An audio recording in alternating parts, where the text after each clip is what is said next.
We'll wait for a few more people to join the chat. Looks like Hi, Talia's can here. you hear me? This is my first time doing Telegram Live. Well, welcome. Yeah, Telegram Live is a lot of fun. Yeah, this is so cool. I'm so excited. Oh my God. So nice to Awesome. meet you. Very nice to meet you. We'll just wait for Lara or Larissa to also I'm join. here. Yay! Wonderful. We have Odette listening. Hello, Odette. Wonderful. Well, it's 10:01 here in Austin. It's the last day of South by Southwest, so I'll be heading out, returning to California. Talia, where are you right now in the world? Yeah, I just got back to Tel Aviv from UAE. I was in Abu Dhabi and in Dubai for the past almost 2 weeks. And I just got back. So resting a bit, but not for long. Still working. Just a bit happy to be home. But excited also for, future travels. And yeah, how is Austin? How was the event? I heard it's amazing.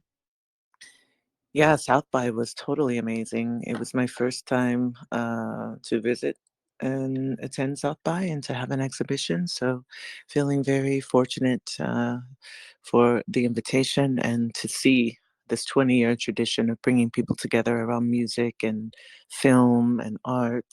Yeah, it was a little bit nutty, so many people, but very good time. Again, very thankful to be here.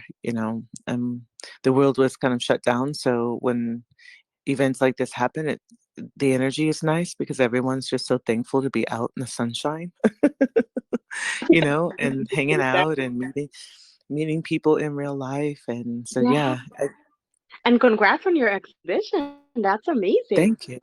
Thank you. Yeah, I appreciate that. I appreciate that very much. Yeah, I'm very proud of the work that we're doing with Brianna's Garden and also the work we're doing with Crypto Fashion Week. So I hold those two things in balance, those two projects in balance. How about you, Larissa? Where in the world are you? Should I call you Lara or Larissa? What do you Either prefer? or, I don't mind.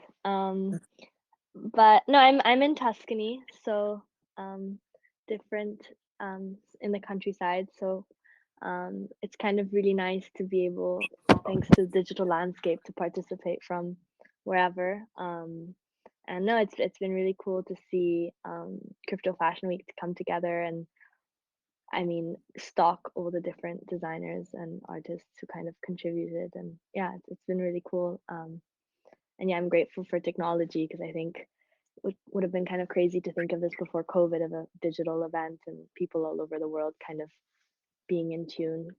So that's really Yeah. cool. And how's Tuscany? You just hanging out there, or do you go there as is that your lab, or is that like So I'm home from for you? Florence. I grew up here. And then I went to the UK, I studied there, and then I studied, and then I went to the US to study, like do my university degree. And then I lived in London a little bit longer, and then COVID happened. And when COVID happened, I moved back. And it was a really nice opportunity because I felt like at one point I spoke better English than Italian, which was kind of sad.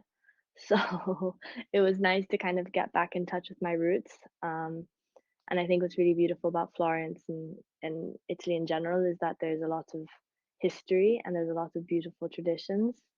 And kind of taking those traditions and kind of meshing them with my sort of education and digital and tech was really interesting, and it's an opportunity I could like it's something I saw thanks to thanks to the fact that I went to the US, and something that now I'm starting to bring together, especially as this whole Web3 is coming up. And I mean, the opportunities are endless. So yeah, it's nice. It's nice. And I tried to travel, and like I'm gonna be in New York and next week, so it's always nice to kind of make sure you're with it and meeting people in the space. And so I think it's better to go to America for that. Very interesting. I think that there's a lot of cool things happening in London as well. So maybe through the activities that are already there and your activities, maybe you bring some of that in attention from the US back to Italian soil. Who knows? Maybe we'll be going to NFT in Italy or That would Crypto be the Fashion Week. dream. in Italy very Oh, soon. Yeah, wow, I mean, that's amazing. I think there's a lot of history in Italy, so it'd be amazing to imagine there's the Renaissance in Florence. So this idea of meshing past and present, which I think is very compelling. So who knows? Maybe. Yeah. So it's wonderful to talk and have this nice conversation about where everyone is and what everyone's doing. If you're just joining us, I am joined by Talia from Tel Aviv, who's an illustrator and a designer. And I'm joined by Larissa Pucci, who comes from a legendary fashion and design couture family. We're going to get into all this good stuff. This is day 3 of Crypto Fashion Week 2022. I'm your host, Lady PheOnix. Thank you for joining us. This is going to be a very exciting talk. It's a talk I've been looking forward to actually for the whole time since I knew that especially Larissa was participating. We have this opportunity to look at the legacy of fashion, especially from the traditional lens, and then the legacy of digital fashion, illustration, metaverse, from those of us who are born of the internet or internet natives and digital natives, looking at how we actually blend these two worlds and two understandings together. Larissa is super interesting because she actually walks between two worlds, the traditional and the digital. So with that, let's take it away. Talia, I'd love for you to tell us a little bit about how you went from making these doodles, these, uh, and then fashion illustrations to like being sought after by all types of different magazines and brand partners. For those who don't know you, can you get into your origin story a little bit? Yeah, of course. And thank you so much. And so happy to be here with Larissa as well. You're so talented, and also love speaking to you here, Lady PheOnix, as well. So yeah. So first of all, I would like to start and say, oh my God, what a dream, Larissa, that you are in Tuscany right now. I love Florence. I love Tuscany, and I actually had the great pleasure of attending a few Pucci events in Milan, and I really loved each one of them. So much fun, so much color. And when I looked in your websites, I saw a few of the prints that I could really resonate with. And I didn't know that you do. This is amazing that you do the 3D design. It fascinates me, and I have so many questions about merging the you know the traditional and the new and the 3D techniques with, the fashion illustration and the aspects of a digital fashion show. It's also fascinating for me. But to your question, Thank you. of course, yeah, I'm so excited to speak with you. And so to the question, I started fashion illustration basically. I'm an illustrator for the last 10 years. I started it really as a blog. Sharing just as a hobby from Tel Aviv in 2013 or 2012, actually, it was. Um, and I was sharing my illustrations. I didn't know, that it was a profession. I was just doing it kind of from love. And I was very passionate about it. I thought I wanted to be a fashion designer because I didn't know there was actually a profession called fashion illustration. I was doing that for a few years and also slowly but surely started attending real life, fashion events, fashion weeks. And slowly but surely, getting exposure and opportunities. I think, it starts by or someone it's not that someone just discovers you on the internet.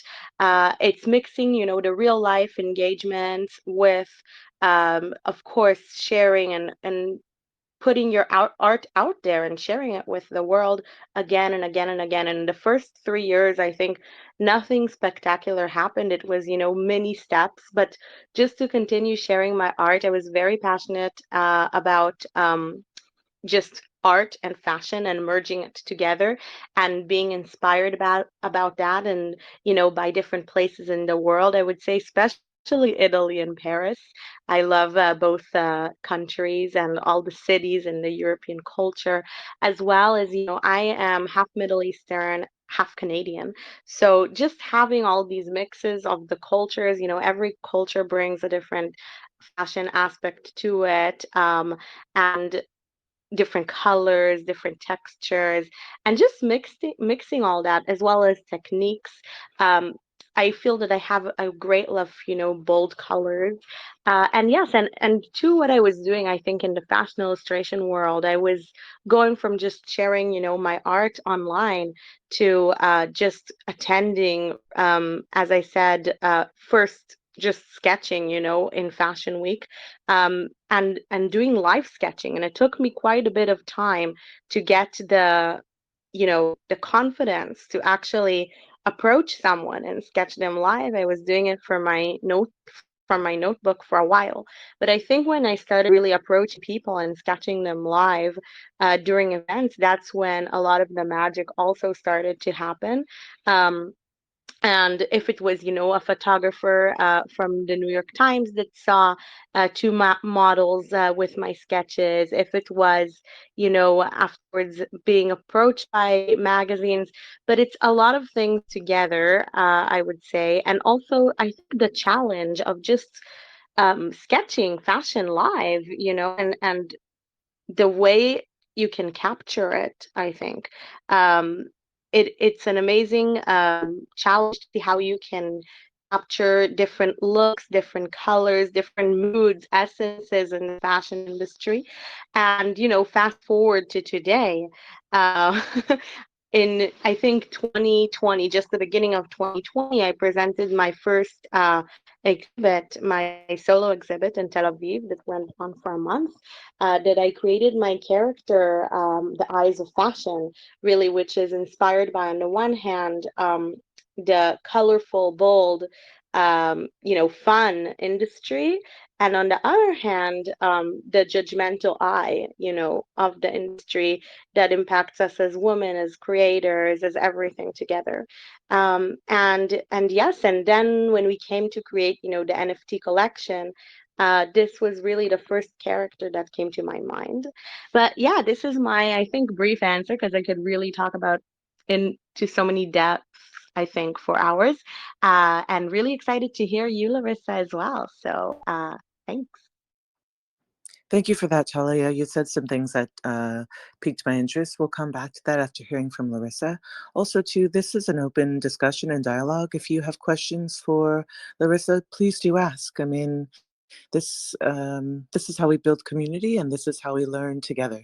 So don't feel shy about asking some of these questions, especially going to Milan and going to the shows and maybe having a fangirl moment. And now you're actually on the line with someone who comes from a legendary, family for fashion and design. It's not every day that we have the opportunity to speak to someone with this kind of history and this kind of legacy, and also that they embrace these new ways of communicating their style, their fashion, their history, their legacy with new tools and techniques and with new consciousness, right? So, yeah, let's use this opportunity. Everyone listening in the audience here today, live, if you have a question for Talia and for Larissa, we'll leave time for that. I usually like to have people ask questions in the middle, and then have people ask questions, of course, toward the end. So don't be shy. Also, write your questions down because we do want to be concise. We only have an hour. Um, and with that, thank you so much, Talia. Really fascinating background. Larissa, would love to get you to share a bit of your origin story. Thank you, Lady PheOnix. That's I see what your name was. What you prefer being called. First of all, I wanted to state that I admire both you and Talia's work. I think you're both killing it in terms of like just putting some really great work out. I mean, I love the sketches that you're doing, Talia. I think they're very fresh, and I think that's really nice to see such a like I don't know, they're just obvious they have a lot of irony, and I don't know, I think irony is one of the hardest things to have in creativity. So I admire that a lot. And then yeah, I saw the garden experience that you've done, like the Briona's garden, and that was it looks really, really super. And I have a lot of questions for you in terms of yeah, how you see the creative space evolve and how you see tradition and non-tradition and just these new mediums kind of evolve. In terms of myself, obviously, I'm very fortunate because I came from a family with a lot of creativity. I grew up. I grew up with sort of the heritage of my grandfather, um, everywhere from the tablecloth to like it was like a piece of fabric which had been plastified, like just like the bag, like there was just like if there was fabric left over, it was used to cover. It was used as the bag, as the cover, as a bag with the toys. It's just something that I was I grew up with all these colors, and so I think what it really gave me was a sense of color, and I think that's the thing that a lot of people recognize when I'm drawing that, and in my work is the color. In terms of my experience, I always loved to draw, but I kind of did everything except for fashion, until basically this past year and a half. I tried a video game class in university. I was interested in seeing other creative spheres. I was interested in Pixar. Like I was just interested in in different aspects of creativity. And I think, when you come from such a legacy, you really want to make sure you want to do fashion. So I did that by trying every other thing and working a little bit. I worked a little bit in virtual reality in London. I helped develop as a 3D artist a feature film, which won Rain Dance Film Festival with this really cool studio called Satori Studio. And it really got me to kind of understand more of the film industry because the techniques we were using was very akin to film. And so I was always interested in kind of the new canvas and the possibilities that it could create. And so I spent a lot of years kind of exploring web design and what are the possibilities in terms of just a website and like how can you like be creative there? What are the possibilities in video game design? I did a class where I built a robot. That was very interesting. In terms of that, very hard. So I don't know. I was always fascinated by new technologies um, and I decided to kind of go back to fashion after 7, 8 years because through my company where I was working, where I did the VR film, they were actually they also did lights for fashion shows. And so thanks to one of my coworkers who was doing Simone Rocha's, she was doing lighting at Simone Rocha's fashion show. I love Simone Rocha, so I was like, can I please come with you? I just want to see the fashion show. And so she allowed me to go with her as she was like figuring everything out, and I was a fly on the wall. I hadn't done anything, but I was like, this is where I love to be. And so in that moment, it clicked that I had tried a lot of other things, and all of them had like intrigued me, but like where my heart was in fashion because I was there. I had not done anything. I was just observing some like another person's project, and I was like, okay, this is where I want to be. And so I decided to kind of pivot and I decided to pivot, but it was kind of tough because I saw that there would be a connection between digital and physical fashion, but at the time, so this was in 2018, so right before COVID, like 2019, this was before COVID, it wasn't really something that people were talking about or excited by. And so I remember kind of coming home and being like, I see it. I see a connection between fashion and tech. My mom's like, go look at a job description. If there's the requirements you think there are, great. If not, maybe you should just look at a job description you like. So then I realized that there were no job descriptions that actually meshed tech and fashion in the way that I thought that it could exist. And it was a bit frustrating, to say the least. And then here we are in 2022, and I'm not completely delusional. And so I'm excited because fashion and tech is actually it's just the start, but there's so much opportunity. And so now I'm just trying to build different experiments that are at the crossovers of both worlds. I love that you gave us a background on how you've explored all of these different options in your life. One might assume, given the legacy that you were born into, that you would go for fashion, straight away. I love how you described that discovery and passion and sort of being this sort of allowing someone else to mentor you and bring you into various different experiences actually informed the decision to go into fashion, not simply being born into a legacy. I think that actually makes for the best designers because they're leading, because they're allowing their leadership to make the decisions of how they move forward and not any kind of like social or family pressure. So good on you. I think that's really exciting. And also with Rain Dance, I had a VR film in Rain Dance, and we've also won Rain Dance. So we'll have to probably get Oh, into that a bit more. amazing. Do you Yeah, know I love. Tupac Martyr? I Does don't know that ring? Tupac. Do you know someone named Sutu? Okay, no. Okay. No. We will after we can touch base about this, but I would love You to know introduced more. me. Yeah, you introduced me to your Tupac, and I'll introduce you to my Exactly. Sutu. Exactly. That'd be amazing. Yeah, but this was back in 20, I think it was 2019 that the feature film won. Okay, Rain we Dance. were 2018. A film called Heart of Darkness. Oh, I think Um, I saw it because you yeah. also went to the Venice Biennale, or Yes. no? Okay, because I was Yes. also there then, Okay, sweet. Awesome. So we were so we might orbiting have each met. other and Exactly. and didn't have any idea. And now here we are meeting in the metaverse of Exactly. sorts around fashion. That's amazing. Um, Well, yeah, that's it's super pretty amazing. cool. Ours was Cosmos Within Us. Okay, right I don't know on. if you That's remember. awesome. Yeah, Yeah. no, I know the title because I look at all the VR film works because people don't realize that with XR, meaning AR, augmented reality, and VR, virtual reality, them coming together under film, XR or XR experiences at like Cannes and Sundance and Tribeca, even the Venice Biennale, Hmm. it's these technologies. This will be our world, right? We're not going Yes. back to celluloid. you know? Yeah. We're moving forward with great fierceness into digital, and VR experience as a film experience will be how we view film. It won't be simply sitting down in a chair and staring at a screen. It'll actually be as if we're inside of the experience itself. And But all yeah. entertainment is going to change. Yes. That's it's going.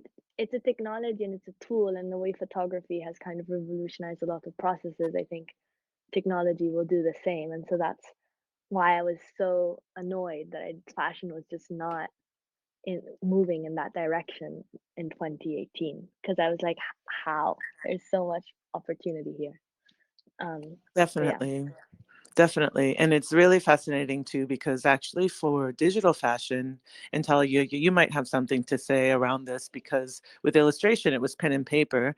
And then when iPad came out, it was, I guess, screen to digital pen. And you have programs like Procreate that essentially allow you to create the same illustrations you would with pen and paper, but digitally. But it's interesting to note that you still need to have these basic skills, right? You still need to understand construction, design, illustration, patterns, Yeah. pattern making, right? You don't, I think people often think digital means that you don't need any skills.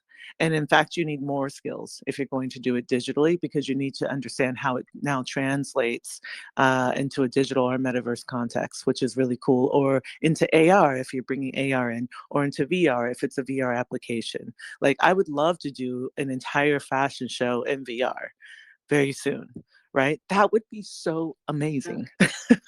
Oh my God, such a But dream. Like I feel like we're digital, heading but there. we totally are. We totally are. Yeah, I wanted to give you a moment, Talia, to respond to anything that Larissa said, or you said earlier that you had questions. So I wanted to give you a moment to address some of the questions you had before I move on. for sure. Oh my God, so many things about so many things. Okay, so first of all, I'm a bit ADD, so I will do my best. But Larissa, I think it's so cool that you came to it from the perspective, having the knowledge, in fashion, kind of growing up with it, but you came to it with the perspective of the technology side. And in 2018, which is like 20 years ago, it's the technology side, and everything, like it moves so fast. So I feel like you went in so early. So that's amazing. And it's so cool that you built a robot and came from the video game perspective and the VR. I mean, I'm very excited because I had some VR experiences lately. Only started in 2021. The first VR experience I think I had, with the glasses and everything. And of course, so many amazing things are happening, both with VR, both with AR. Um, Again, so many questions for Larissa, and I'm trying to also remember, what you were asking me about with the, digital illustration and everything like that. So yeah, so I took a pattern making course prior to really launching officially, I would say, my career. Like I was sewing, doing patterns, things like that. And then I realized what I actually love is the illustration, but definitely it helped to have the knowledge of the body. Structure of all the geometrical shapes of the pattern making of the textures and knowing fabrics, knowing what world you're dealing with, because it's basically exploring that world before kind of tapping into it. And also I think with softwares and everything, for me it was very hard to shift, even though I'm young and everything. um, Shifting to the digital side of it, I was sketching until my last fashion show, which was just when COVID hit. I was in Milan, with actually my last fashion show was Kenzo in Paris right after Milan, but then right afterwards I flew back. But then basically even then I was still with the paper and with the um paint, the watercolor paint, because there's something digital which is amazing on the one hand, which I always practice digital at home. Like I have the iPad and the Procreate and the pencil and everything, but doing live fashion shows and backstage and everything, I loved having just the real color and the real paper. And that is because versus digital, with the real stuff, you can't redo it. What happens. Like this is the challenge in a way, like capturing everything super fast but having one chance in a way to do it. And obviously, for commissions, for work with brands, for a lot of illustrations that I create, I do them also digitally. I mix the media, I but admire I you because I love undo. love Thank I you would so much. not survive without undo. Totally, so I think just to have that challenge of like this is still happening, because now, for example, I was doing a live sketching session for my community, for Eyes of Fashion community of holders last week, and I was doing it digitally, and I found myself every second, erasing and starting over. And then I was like, oh, in fashion weeks it would have never happened because I always just had one chance with the watercolor. It smudges everywhere. You can't really redo it, and you need to just improvise with what you did and kind of get away with it in a way. So I really love that as a challenge as an artist. I feel like that makes me improve my skills just because of what should I do if I can't fix. Of course, the technology is amazing. Like I feel like today every illustrator, like, well, not every, there's some artists, if you can bring the people to do it, from the beginning, like have someone that does, in order to be an illustrator, a commercial illustrator, or an artist, a digital artist, you need to master so many skills. It's not just the artistic side and the concept, but also knowing the Adobe suite and the Procreate, and master all of these different skills, or bring someone to do them. But I feel like this, just to have the understanding of everything and to master these skills, is very important, because that's how you have the best understanding on how to put your concept out there. And I feel like it's a whole like ecosystem today in a way. And also, of course, the real art, right? The paper and hands-on, old-fashioned color, as I said before. But on the other hand, Larissa, some of my questions for you were really to hear more about, creating digital fashion, someone that comes from such a fashion background, creating real clothes and everything, moving everything kind of in your work. You create beautiful 3D art. So I would love to hear, more about the process, more about how you, because I know when I start, I start with a sketch. So I would love to hear from you how you start your creation process as a digital, as a 3D artist. This is amazing. I saw also you have, of course, some of the patterns and some of the more fashion illustrations, which I also loved. I just feel that it really intrigues me. You're the first 3D artist, I think I'm really, and female 3D artist that I'm talking to. So I would love to hear more about the process of just creating digital art. It fascinates me and so amazing to see Well, what you're doing. before you answer this question, and thank you, Talia, I would like to hear from you, Talia, one moment, how you got into NFTs. What was the impetus? And then Larissa, if you would lead with that response as well, how you got into NFTs, and then speak about your process regarding 3D and just your overall sort of like um, thesis around your practice, again, with this traditional and kind of futuristic view of the fashion space. Yeah, 100%. And thank you for the question. I think it's so true. Like just it's fascinating to hear about the tradition with the vision and with the futuristic part of it. But I think also, Larissa, you executed so beautifully. So just congratulations on your beautiful work. And regarding how I got to NFTs, in 2021, I was still in 20, well, as I said before, until 2020, I was, traveling the world, working as an illustrator, meeting a lot of people. That's why I also spoke a lot about the live illustration, even though a lot of my work is not even live illustration. It's creating, art for just branding and stuff like that. Um, but still, there is something so compelling and fun and exciting for me to travel the world and meet people and have the challenge of sketching live and talk to people and meet amazing creatives from all over the world. And then being suddenly at home, obviously it gave us creatives a lot of time to work our craft and to create art in our studio at home. But I feel like I'm a really like a people person. I kind of love, seeing and experiencing different things. And being at home, I had obviously my work for like commercial artwork, but something about being at home, like I was looking for the next thing. For me as an artist, I felt that the COVID was also a beginning of a new phase for me as an artist as well. Um, and I was looking for kind of this next phase. And then, for 1 year, I was kind of doing what everyone is doing in COVID, kind of this rediscovery thing. And then in 2021, in the beginning of 2021, I heard for the first time about NFTs and really started, How investigate. did you I was hear just though, Talia? How, so I how did you heard, hear about that? yeah, I heard when Beeple did his sale, Ah, as okay. corny Like the as it rest of the sounds. world. Yes, exactly.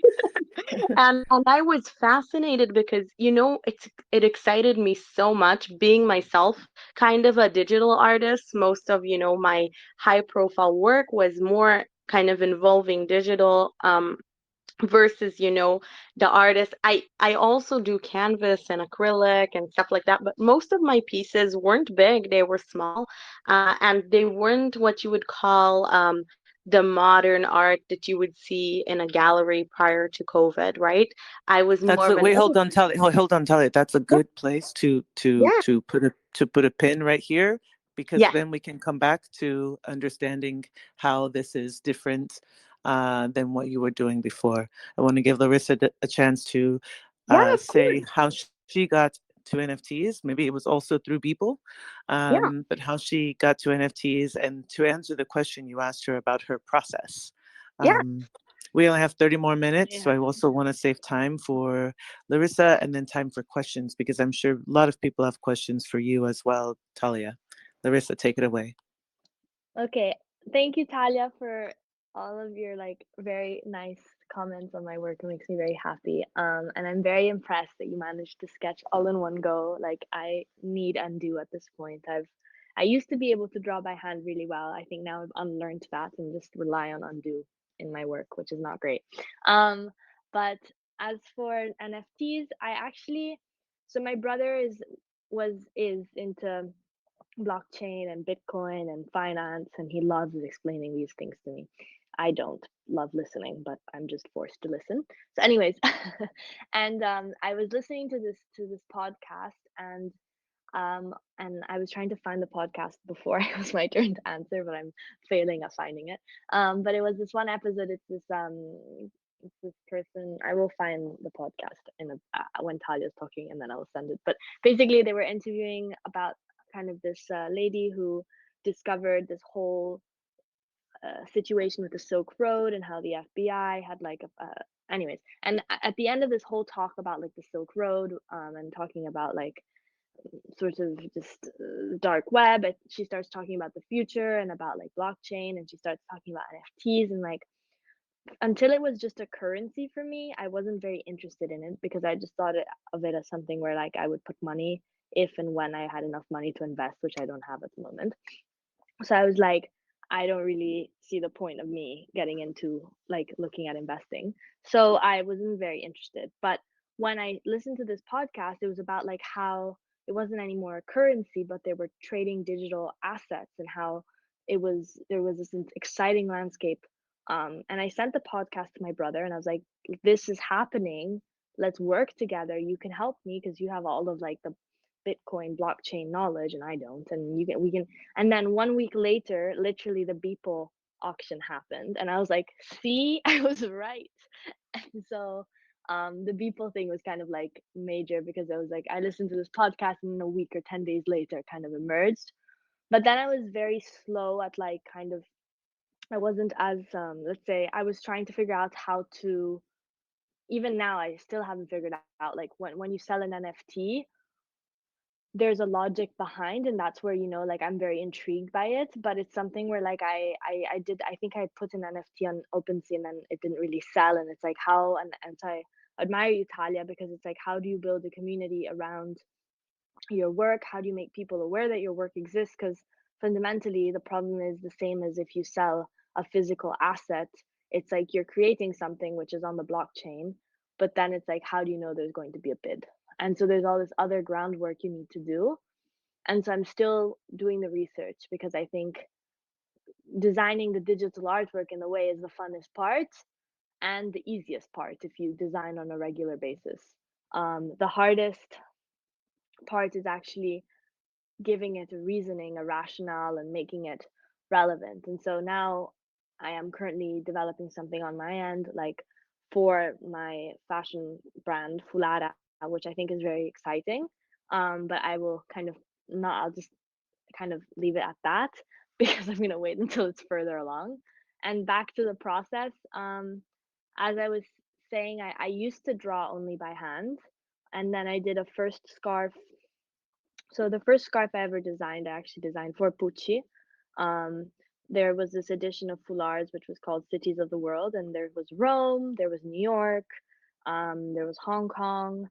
There were a couple of cities, and then like major influential big cities, and London was missing. And I'd lived in London for the past 2 years, and I was like, why isn't London there? And my mom was like, if you want London, just draw London. And I remember drawing everything by hand, scanning it, putting it in Photoshop, and it was just like this nightmare because it's like uniting the digital and the like by hand. It's like if it needs like the beautiful of the work done by hand is that the like you have grain to your sketches, and so like filling in the color was just very complicated. So anyways, after this first experience, I started to kind of transition more into making digital artworks because it's a lot easier to modify, change, expand. Like it's like this digital asset which is a lot easier in my opinion to kind of move and like change from canvas to canvas digitally than when you start physically, because physically it's so beautiful and as soon as you take a picture it kind of loses that depth. So I now work primarily digitally, although when I need to just kind of get an idea out there, I just kind of do a quick rough sketch or like a couple of quick ideas, because I always think, I don't know if both you and both Talia and Lady PheOnix, if you have this where sometimes just to get the idea out there, you just need to like write it down on paper or like sketch it on um just on a raw, like really roughly on a piece of paper. So that's the basis, and then everything else I kind of build digitally after that. So I think, I hope I answered both questions. And if you have any further questions, but yeah. I feel satisfied with that. And how fortunate are you to have a brother that's a total nerd for this stuff? It's actually reminding me of the brother sister team that at Rebecca Minkoff. She worked with her brother for I think about 20 years on her fashion line, and now she's also in digital art and doing NFTs and has had a really cool drop. I love that you bring up London and that the avatar for your designs is Lady M or Lady Metaverse, Lady Meta, and she is at Tatler magazine, which is a very British, very royals um, kind of royals fashion focused magazine from the way that I understand it. So there are a lot of kind of neat similarities here or coincidences here with what your goals have been trying to explore the world and then how you've come full circle with fashion. I dig that. I like when the universe speaks back. It's very affirming.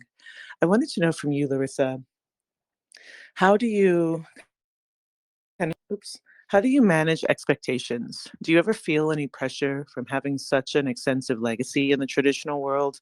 Do you feel pressure to kind of show up in a specific way with this passion? And what does your family think of this?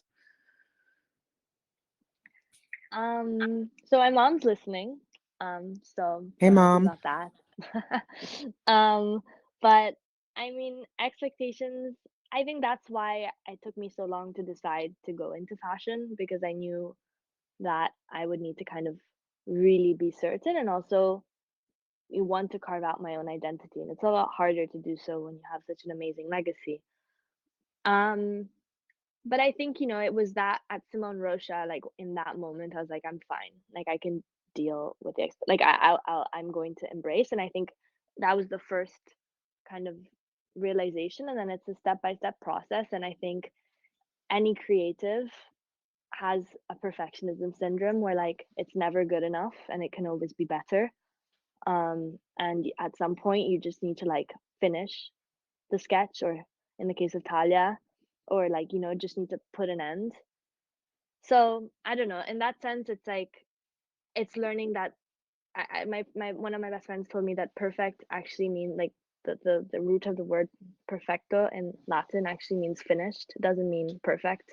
So I think if you start doing that, you start to lower your expectations. And in terms of my family, they've been massively supportive. I think they allowed me to explore and have this time and have this opportunity to try things. Because I think, especially in today's like culture where you need, I think it's a lot about showing results right away, and like Instagram, and like what job are you doing, and how, like, I don't know, it's a very like immediate culture. And so having the opportunity to experiment is, it means a lot, and I was given that opportunity, so I'm very, very grateful. What would your grandfather say about this digital world and dressing avatars instead of graceful Italian women? I don't know, because he was an innovator, so I think like, I think he would, if he would have been born when I was born, he would have probably thought about it too. Like he so he invented jersey, which is like, or like rather used jersey in clothes for the first time. And no one really understood it at the start. He did this fashion show where these two models were dressed in like not underwear, but like sort of what you wear under, I guess, underwear. And they took out of their bag these dresses which were perfectly folded, and then they kind of unfolded them and wore them, and the dresses didn't even have one wrinkle. And he presented that, and there's a speech he gave, and he was talking about it and saying, I was so proud. I was showing how there are these clothes that don't get wrinkled, and there was this whole presentation to show it off and how they don't take up any space. And at the end of it, he's like, no one really understood what I was doing. So it was only like, I think, a couple of years later that it clicked, because the celebrity, I can't remember which, but the celebrity wore them and was like, this is amazing, like you can travel. It's like basically the like leggings and sweatshirts of today. It's like easy, comfortable, and beautiful. And at the time, no one got it. So I think he would have resonated because he was always looking to the future. And I think he was just born a couple of generations before me. So had he been born maybe in this generation, he would have probably been doing something in those lines. And if so, speaking of being born in this generation, something that's largely in conversation among kind of tech ethicists, I guess you could say, or people who really look at the future of ethics and technology and the responsibility of technology. If your grandfather could be reanimated, right, as as a type of avatar, maybe AI based, would you collaborate with him on a design? I'm skeptical of AI being, I mean, impersonating my grandfather. But I mean, beyond, it would be his records, though. They're pulling from historical records to construct the personality of your grandfather. So it wouldn't be anything that folks would make up. It would be from handwritten letters, interviews, things that he may have said. So they'd be pulling from private and public databases of actual content that he has said or written. Just want to be super clear about that. It wouldn't be yeah, yeah. anybody No, no, embodying no, him. It would be, no, quote, no, him fair. himself. I mean, no, no, no, no. But I think, I mean, I would have loved to have met him, and I would have loved to have shown him my work. I think it would be a huge honor to be able to do a collaboration with him. I think also though, like, um, sometimes he was such an important man that I think it's sometimes easier if you don't know someone who is so incredible. If that makes sense. It makes a lot of Because sense. so it's like nice because I know of him, but like working with him might just feel like I have nothing to give based on what I've heard about him. Wow. Wow. That's I'd see I would think the other way around. I think that the AI him might be a little intimidated by you. You have so much experience and you're such a, adventurous person professionally. And, you have all the skill sets. You're like the Swiss Army knife of talents, right?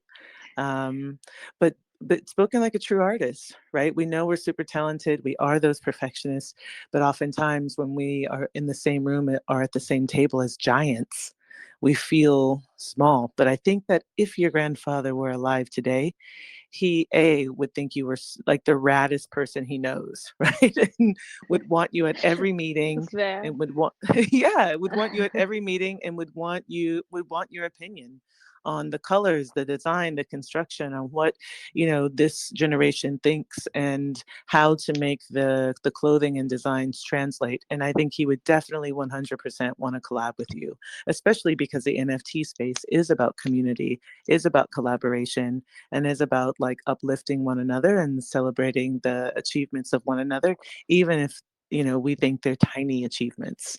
um, I hope that you do get the opportunity, not to, because you don't want him reanimated, right? And you're skeptical of AI, but I hope you get the opportunity to in some sort of semblance, like um, kind of collaborate with him, whether it's a, hey, this is the 250th anniversary or 100th anniversary of this particular design. It's been reimagined by his granddaughter, or maybe your daughter, right? His great granddaughter, right? So I think there's something to be said about keeping the memory and legacy alive, especially Yeah, of giants. and And that's I why think my Instagram handle and Twitter handle is Lara Vivara. Because it's not a direct way of saying who I am, but if you know the Pucci archive, Vivara is one of his most famous prints. I love that. So it's an ode to him, but I love that. more like a little level, like you need to know. If you know, you know. Insider only. Exactly. Yeah. Well, Um, know that you have, as you continue on this journey, just please know that you have the DNA of a giant and a legend inside of you while you well, carve and thank make your you. own Well, that path. makes Yeah. me feel amazing. Yeah, I mean, you listen, apple doesn't fall far from the tree, like you have that inside of you. You're bringing it into a metaverse context, into a new generation who will learn the story of your grandfather, but also now be acquainted with your own story, your legend, right? Your genius. Right. So just like really as a woman, especially in this world, you must keep that in mind. Women are the first in the light of the sun. We give life to all things. We were in that position for a reason. It's not arbitrary. And so Yeah. now that you have this this inkling, this indication, this talent, this passion, this drive to bring your family forward into the future, stay with that. That's, I mean, in my tradition, we believe in ancestors, we believe in elders, and so you want to consult with them. But now you're in the leadership position and you are leading your family into the future, and you will do so with great honor because you come from honorable people, and you will do so with great creativity because you come from creative genius. So I think your grandfather would be stoked to collaborate with you. And yeah, the spirit of your grandfather's probably watching you, cheering you on and saying, go, go, go. Right. So Well, thank you. Well, yeah, I resonate with all of that. So now it's just putting words into actions. absolutely. Absolutely. Well, we have about 10 more minutes left. I would love to open up the conversation and love for folks that are in the audience to have a word, to give feedback, to ask questions, anything that you want. So raise your hand and I will invite you to speak. Alrighty, Michelle, you now have the mic.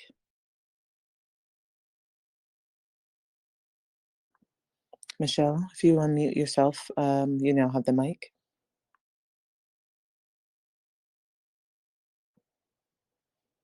Oh, Michelle. It says you're listening, but you do have the mic. So if you'd like to unmute yourself, that's fine. Otherwise, oh, there you are. Sorry, guys. It's my first time speaking from this app directly like this. But yeah, I mean, it's been great. I was coming in and out. My network is actually really terrible. But I have been following Crypto Fashion Week, I think, since the very beginning, the first season. And it's been amazing to watch everybody drop these beautiful garments. And my question to everybody, especially in the panel, I guess, is when it comes to digital fashion, especially when it comes to Web3 fashion, I haven't really been seeing any applications that I can say like I can actually use any of the garments that I have as of yet. Like how do you explain this to people when it comes to actually describing buying these items to people? I'm sorry if this was talked about, but I was coming in and out. It wasn't talked about, but I would love to open it up to Talia and Larissa to describe how they, contextualize garments that you can't wear, and then I'll give you my answer. Yeah, sure. Larissa, do you want to go first as you have a brand as well? And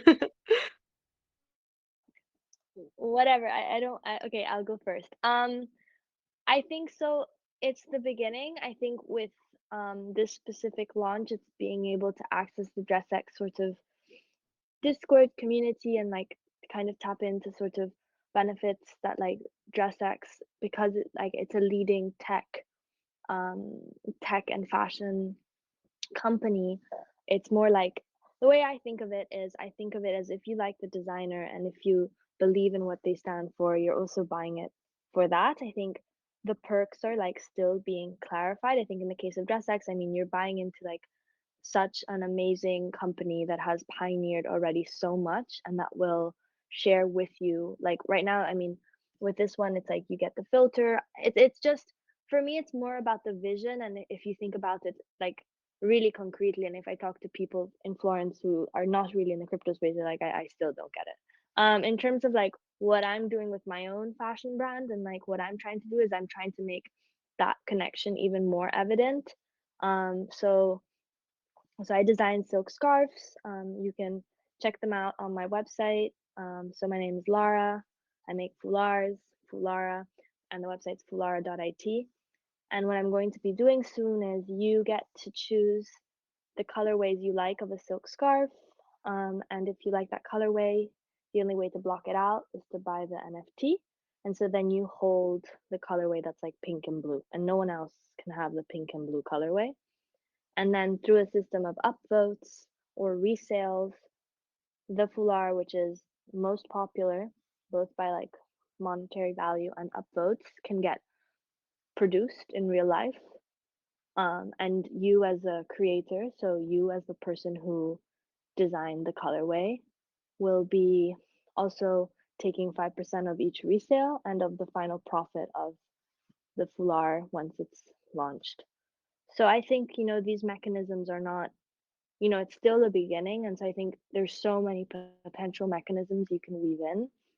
I think at the start, it's like, I mean, correct. I mean, I think I'm not the expert here because I'm new to this. And in terms of the NFT and like why people buy the NFT, I think Talia's like, definitely more knows more. This is what I'm trying to do for my own fashion brand. And I think it's about being able to access the community in my opinion, but I'm still understanding the ins and outs and trying to make that bridge very evident.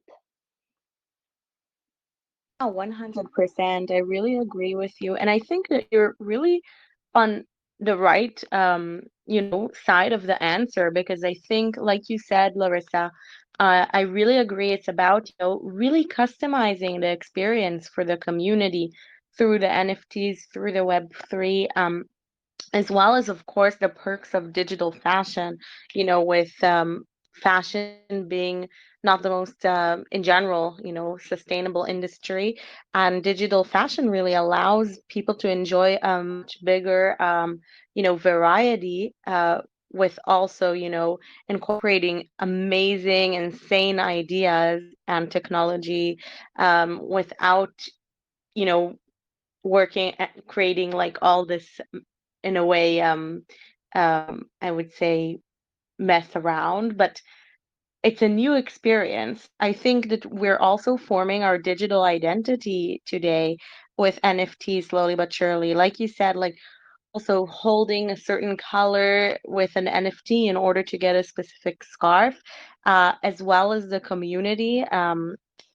Creating these fashion communities within the space through, if it's Discord or if it's, Twitter, but it's also, VR and everything like that. Just having the community, customizing every person's experience to enjoy. I think also the innovations of the designers being able to be compensated from uh, certain, I would say, commissions and royalties afterwards.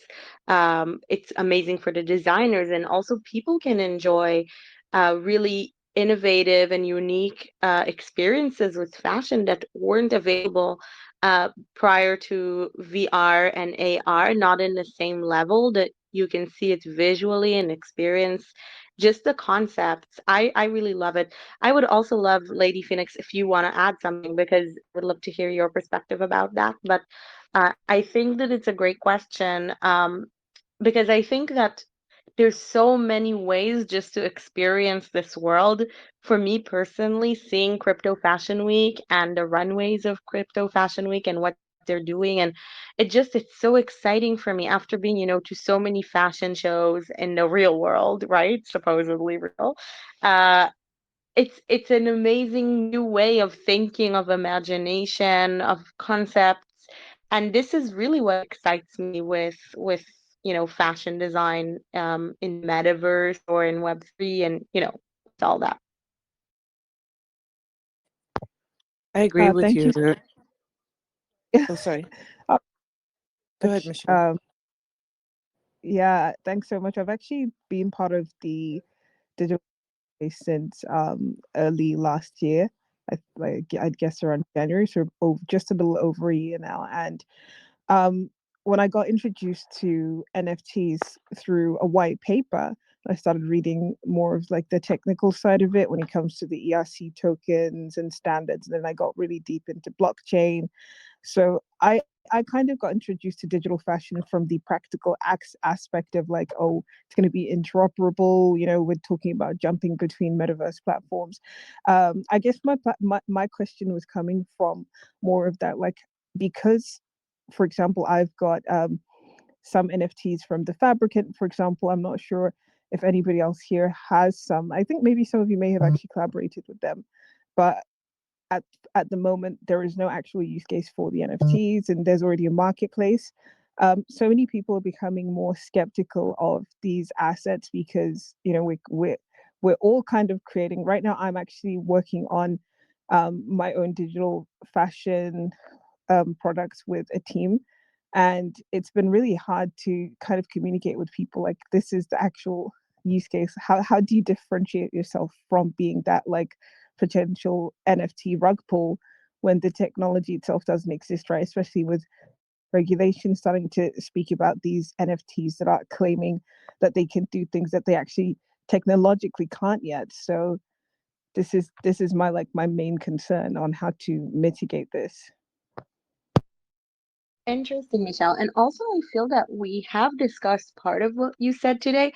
Larissa mentioned, every innovation and every time people are always skeptical. But I think it's just to understand the concepts that we are in the beginning of an innovation.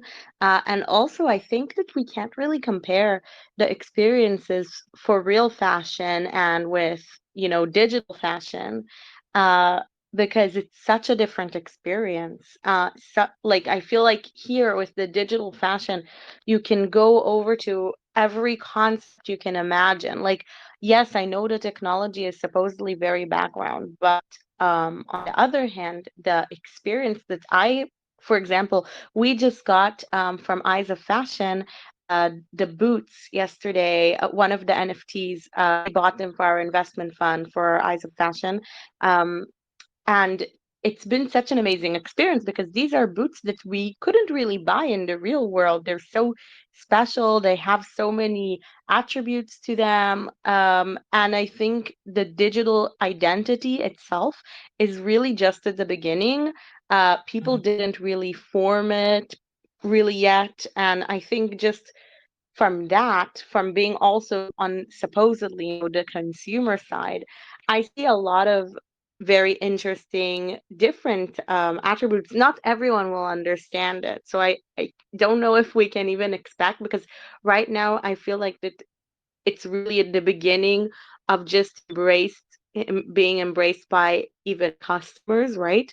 Um, that are kind of it's actually the first digital item that we've bought for like as a fashion item, right?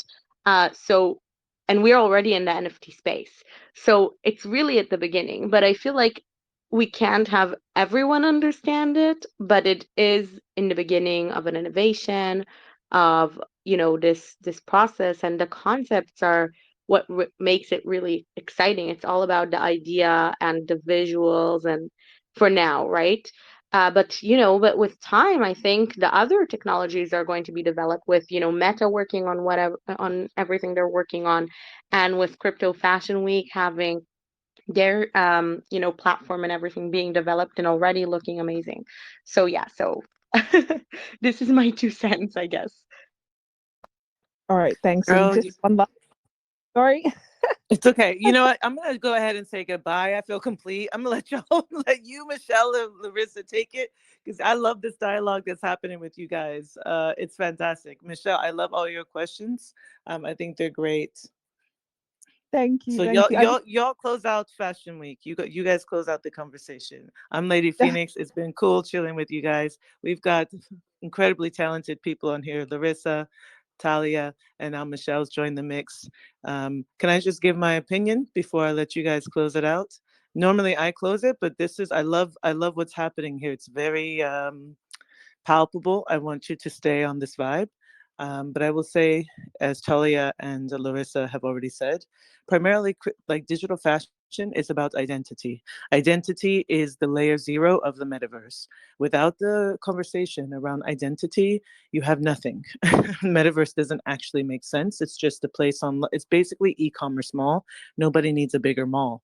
Now in the metaverse, we actually can participate and bring our whole selves to the experience. We don't have that in web 2, right? We can show up to galas with dresses and gowns that we've purchased, outfits that we've purchased, but these are things usually designed by other people where we have no choice, right? Especially the day-to-day human. Of course, there are very wealthy or influential people that may have some choice in the construction of their garment. But now, in a more democratized, universal sense, everybody who chooses to participate has a choice, and you don't have to be an heiress or a billionaireess. You can be a regular person who works at Amazon, right? Or a regular person who works at a tech company, or who a male person, a mailman or a nanny, right? And so what Larissa was saying about being able to choose your colorway and you're the only person who has that colorway, it's very special. It's personalized fashion in a way that influences how people feel about themselves, so their confidence, their dignity. It also influences how people see you. There's a certain level of aesthetic generosity that people have begun showing since the pandemic, meaning I'll wear something because it makes me feel good, but I think it will also make someone else feel good, right? So there's a number of different dynamics involved in terms of when you get to wear them, and if you can wear them now, you can wear them already now, these garments. It takes an extra step to actually put them onto your avatar, but you can wear them now. But it's not interoperable where you can wear them across every single metaverse just yet as an automatic function. That function can happen, but there's some things you must do on the back end in communicating with the designer, such as Larissa or Talia, and then you must have a tailor, so to speak, who can fit it to your avatar. So that's my answer on that. And yeah, I feel very complete. I love that I have you guys as co-creators on this show and Thank you, in Lady this PheOnix. Crypto Fashion Week. Yeah, but please, Michelle, finish your thought. Talia, Larissa, finish your thought. I just want to say I feel complete, so I have nothing more to add. Look forward to maybe communing in real life with all of you. And yeah, I appreciate everyone who has attended Crypto Fashion Week. We have our last, today's the 21st. Oh, happy spring, everyone. Happy spring. It's technically the new year for the entire natural world. So happy spring. And isn't it Purim, Talia, or no? Yeah, it was last week, and Last week. yeah, it's Girl, I'm so fun. off. I'm Yeah, off. but I didn't dress up really, but still it was amazing to see all the people dress up. And thank you so much, Lady PheOnix, and thank you so much, Larissa. Such a fun conversation, so interesting for me. I've learned so much. You're very welcome. Also, Talia, another coincidence. I mentioned a coincidence with Larissa earlier. I used to live in Tel Aviv on Allenby Street. We can talk Oh, about it no offline, but way. yeah. Yes, that's amazing. No way. That's so exciting. So, Yeah. so you definitely know the city. I would love to hear more about that. Like, how long did you live there? Why did you come to live in Tel Aviv? This is amazing. Girl, this can be a whole brunch conversation. So we'll have to have it offline because Larissa's mom is like, I'm not here for your conversation about Tel Aviv, okay? I'm here for fashion. So Just we got to my give the people love what here they on want. the city. But yeah, but so you know how crazy Purim it is in Tel Aviv. Yeah, Purim in the metaverse is going to be one of the hugest events across the globe, right? So yeah, speaking of fashion, speaking of identity, right? That's why I bring it up because Purim is kind of, I guess, in this side of the world, think of it like as Halloween, right? Some people think of it as Halloween. And so if you add this extra layer of like identity and showing up as yourself, how you want to be represented, you can be a big unicorn, you can be a werewolf, or you can be the most stylish, fashionable person inside of that celebration or inside the metaverse. So, yeah, there's so much to dig in here. We'll have more panels and more discussions to dig into identity. We want to use this time to introduce the designers who participated in Crypto Fashion Week. There's a wealth of experience and conversation to be drawn out, but we'll have to do so over time. The sweetness of this moment can't all be extracted now, otherwise we'd all have cavities, right? So to avoid that, we have just this little bit of sweetness. We look forward to bringing you all back again for a deeper dive into your process, into updates, right? Into new thoughts, new connections. And yeah, sorry to cut you, but now we are 10 minutes after, and I want to respect everyone's time. Michelle, do visit us again for the next conversation, and I promise to have Larissa and Talia back for a Crypto Fashion Week conversation. Thank you Thank all. you, everyone, and have a lovely afternoon or day. Yeah, Yeah. you too. Thank you, everyone. Such a pleasure. Have a great evening, day, morning. Cheers, everyone. Bye bye. Thank you for Bye. joining Crypto Fashion Week 2022. Please join us tomorrow for our next conversation. And check everything out at cryptofashionweek.xyz. You can see our auction on foundation. And if you'd like to buy more from Rebecca Minkoff or, you know, pre-order for her next drop, please go to Dematerialize. Thank you all. Cheers.